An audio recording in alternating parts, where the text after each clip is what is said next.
He's saying he's a military police, and he says, and we've been sent footage before by military police and others, so I want this footage of them in briefings openly talking about gun confiscations. Now, that's now in the manuals that they're training to quarantine cities and towns and confiscate guns. We've had Navy SEALs on confirming it.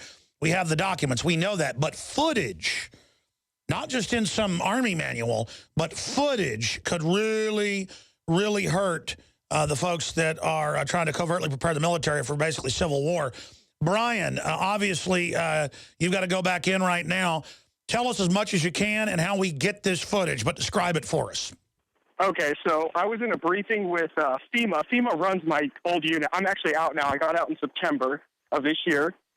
They were talking about suspension of the Constitution, Second and Fourth Amendment rights being taken away, and I openly asked him, are we going to take guns? He says no, but he says they will. It's clearly on the video. They will, talking about the FEMA guys with us.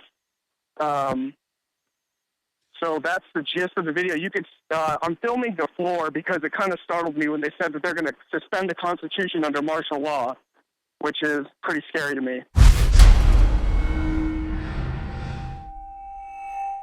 Essentially, yeah, we pretty much at that time, your Second Amendment, all your rights, First Amendment rights, pretty much everything is at that moment just interrupted. Yeah. So you said that martial law suspends their Second Amendment, so I'm not going to, but would you say we would take weapons from people? Yeah, that's what they do. Yeah. That's what they do, but I'm saying... Yes, I wouldn't agree with that either. I live in the Second Amendment. But okay. Essentially during a moment of martial law, we've lost all control. We're pretty much saying when the military moves in on your street, they are now saying you have no more rights, pretty much you're going inside your house. That's like the worst case scenario now. So I'm saying when the way they're not looking at it, when the guard is used, that's how it's going to be used.